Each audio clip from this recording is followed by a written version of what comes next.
여러분, 나이가 들고 얼굴이 처지기 시작하면은 마음이 막 급해지잖아요. 그래서 리프팅 레이저다, 실리프팅이다 이런 시술들 받았는데 나는 왜 효과가 없지? 또 어떤 분들은 나는 얼굴이 더 늙어 보이는 것 같은데 막 이런 말씀 하시잖아요. 이렇게 느끼는 이유는 내가 가진 그 처짐의 원인에 맞지 않는 치료를 받았기 때문인데, 그래서 오늘은 진짜 처졌는지, 처진 것처럼 보이는 건지, 그리고 처졌다면 내가 처진 원인이 뭔지 이걸 알아보고 또 해결책에 대해서도 한번 말씀드려 볼게요.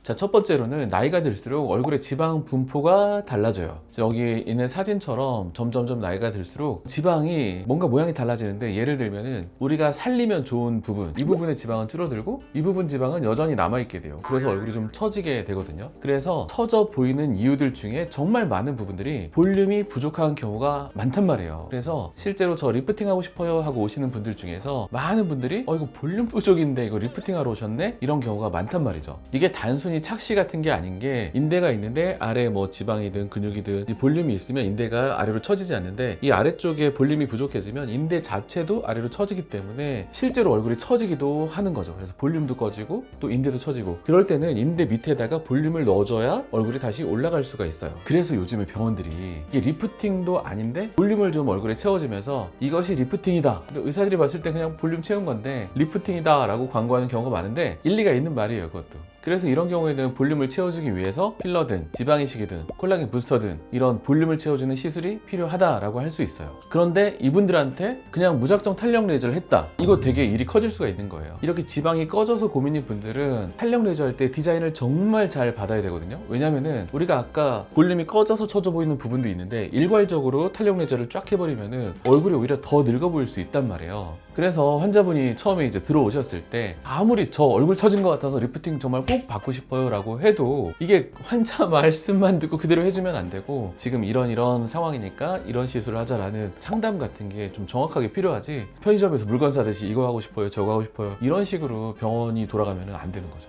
자, 두 번째는 진짜로 얼굴이 처진 건데요. 이게 유지인대나 탄력을 유지해주는 그 스마스층이 좀 느슨해진 그런 경우인데, 이 얼굴 속 깊은 곳에 있는 탄력층이 좀 이렇게 느슨해진 거거든요. 그럴 때는 이제 진짜 약간 이 탄력층을 타이트닝 시켜주거나 끌어올려줘야 되는데, 별로 안 처진 경우에는 탄력 레이저, 리프팅 레이저 하시면 좋고, 중간 정도 처진 경우에는 실리프팅 하시면 좋고, 또 정말 많이 처진 경우에는 안면 거상 수술 하시면 좋아요. 그런데 요즘 재밌는 게, 이게 꾸준한 계속되는 문제인데 20대 후반이나 30대 초반 분들이 실리프팅을 하시는 분들이 많더라고요. 저는 그게 한 몇 년 전까지만 해도 조금 그러다 말겠지, 약간 조금 유행을 타는 시술들, 그러니까 실리프팅이 옛날보다는 조금 더 유행하잖아요. 그러니까 조금 유행하다 말겠지 했는데, 지금까지도 계속 어린 분들이 실리프팅 몇 달 전에 했는데 효과 없어요 막 이런 경우가 많단 말이에요. 근데 어렸을 때 실리프팅 하면 진짜 효과가 그냥 그래요. 이게 처진 거를 끌어올린 거는 유지가 잘 되는데, 안 처진 걸 억지로 올려놓으면 금방 다시 내려온단 말이에요. 그래서 너무 어렸을 때 실리프팅 받는 건 완전 비추천인데, 이렇게 어렸을 때 실리프팅 한 분들이 소문이 나잖아요, 효과 없다고. 그래서 사실 30대 후반, 40대 초반 분들도 얼굴이 안 처진 분은 안 처졌어요. 정말 이분이 나이가 이게 맞나 할 정도로 안 처진 분도 많기 때문에, 그런 분들은 올릴 게 없죠? 그러면 이게 올릴 게 없는데 시술을 하고, 이런 과잉 진료가 괴소문을 만들고, 이런 소문 때문에 진짜 해야 될 사람이 안 하는 그런 악순환이 생길 수 있단 말이에요.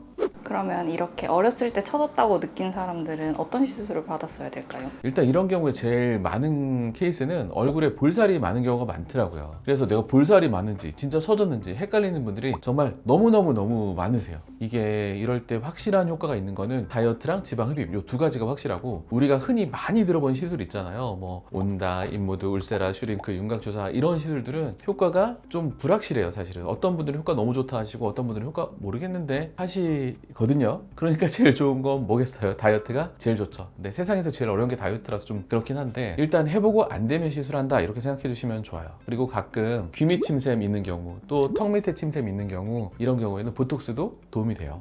근데 가끔씩 병원에 오시는 분들에게 보면은 환자분들 말씀하신 대로 얼굴이 처져 보여요. 처져 보이는데 실제로는 안 처진 분들도 있거든요. 그냥 살이 많은 것도 아니고 그냥 얼굴이 처져 보이게 생기신 분들이 있거든요. 그럴 때 어떻게 하느냐, 각자 가진 자기의 장점이 있잖아요. 안 되는 거 가지고 지지고 볶고 하다가 돈 쓰고 아프고 부작용 생기고 후회하고, 또 그 부작용을 다시 리커버리 하기 위해서 또 다른 시술을 받다가 또 부작용 생기고, 이런 악순환이 생기느니 일단 다른 거 있잖아요. 있잖아요. 뭐 눈, 코, 입을 예쁘게 한다든지 약간 그런 거를 하면서 이제 진짜 나이가 들어서 처졌을 때 그때 올리면 좋지 않을까 합니다. 근데 아무 문제가 없는데 처져 보이는 사람이 있어요. 네.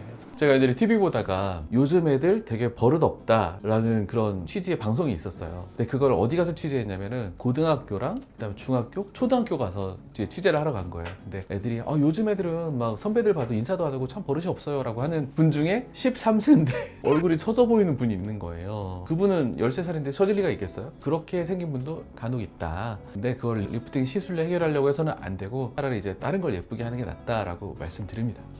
자, 우리 네 번째는 피부 자체가 얇아져서 탄력이 떨어진 경우가 있어요. 이런 분들은 피부가 원래 좀 건조하고 또 우리가 눈으로 봤을 때 피부가 좀 되게 좋아 보이는 분들, 어렸을 때 좋아 보이는 분들이 나이가 들면 쉽게 피부가 얇아지고 쪼글쪼글해지고 탄력이 떨어지는 그런 경우가 있거든요. 피부도 좀 뭔가 흐물흐물해지고. 그래서 이런 분들은 뭐 탄력층이나 뭐 인대나 이런 쪽이 아니라 피부 쪽을 공략해야 되는데, 다행인 점은 우리가 피부는 가장 바깥쪽에 있기 때문에 공략이 비교적 쉽다고 할 수 있어요. 뭐 대표적으로 고주파 레이저들, 뭐 서마지, 덴서티 이런 것들도 있고, 우리 스킨 부스터들 있잖아요. 리쥬란, PRP, 그다음에 주베륵 스킨, 뭐 엄청나게 많은 스킨 부스터들 이런 것들도 있고, 또 다른 시술들, 뭐 피부 자체에 직접 자극을 주는 여드름 흉터 치료할 때 쓰는 프락셀이나 바늘고주파, 포텐자 이런 것들도 피부 자체를 좋아지게 할 수 있기 때문에 이게 다 도움이 되고요. 재밌는 거는 피부 자체는 다른 시술 하다가 피부 자체가 자동으로 좋아지는 경우도 되게 많다는 거예요. 그래서 예를 들어서 아예 이 탄력과 상관없는 거 있잖아요. 레이저 토닝 같은 거, 색소 때문에 얼룩덜룩해서 하는 그런 토닝을 하다가도 오랫동안 하다 보면 약간 피부 탄력이 또 생기거든요. 이런 식으로 약간 얻어 걸리는 것도 되게 많다라고 할 수 있어서 다른 시술을 받으면서도 이 부분은 조금 자동으로 좋아지는 부분도 있다라고 말할 수 있어요.